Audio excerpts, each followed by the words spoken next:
ನೀನು right ಡೈರೆಕ್ಷನ್ನಾಗ ಹೋಗ್ಬೇಕನ್ನೋದ್ರ first ನಿನಗೆ demotivate ಮಾಡೋದು ನಿನ್ನ ಫ್ರೆಂಡ್ಸೇ ಡಿಸ್ಟ್ರ್ಯಾಕ್ಟ್ ಮಾಡ್ತಾರೆ, ಡಿಮೋಟಿವೇಟ್ ಮಾಡ್ತಾರೆ. ಅಷ್ಟಕ್ಕೂ ನೀನು ಅವ್ರ ಮಾತು ಕೇಳಲಿಲ್ಲ ಅಂತ ಅಂದ್ರೆ ನಿನ್ನ ಕೈ ಬಿಟ್ಟು ದೂರ ಹೋಗ್ತಾರೆ. ಸೊ ಮುಂದೊಂದು ದಿನ ನೀನು ಫೇಲ್ಯೂರ್ ಆದ್ನಪ್ಪ ಅಂದ್ರೆ ಬಂದು ಹೇಳ್ತಾರೆ.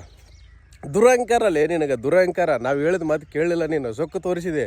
ಇವಾಗ ನೋಡು ನಿನ್ನ ಒಳ್ಳೇದಕ್ಕೆ ಅದಿಲ್ಲ ನಾನು ಹೇಳಿದ್ದು, ಕೇಳಲಿಲ್ಲ ನೀನು ಅವಾಗ ಅಂತಂದೇಳಿ ಹೇಳ್ತಾರೆ.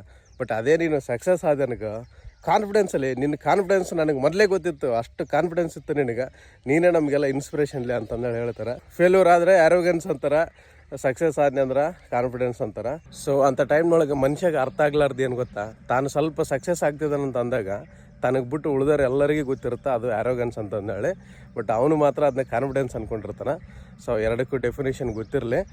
ಕಾನ್ಫಿಡೆನ್ಸ್ ಇರಬೇಕು, ಬಟ್ ಅಹಂಕಾರ ಬರಬಾರ್ದು, ಅದು ಒಳ್ಳೇದಲ್ಲ ಮನುಷ್ಯನಿಗೆ.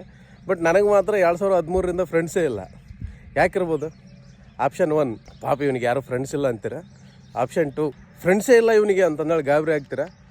ಆಪ್ಷನ್ 3 ಇವನ ಜೊತೆಗೆ ಯಾರು ಫ್ರೆಂಡ್ಶಿಪ್ ಮಾಡ್ತಾರ್ತವೋ ಅಂತಂದೇಳಿ ರಿಯಲೈಸ್ ಆಗ್ತೀರಾ. ಕಮೆಂಟ್ ಮಾಡಿರಿ.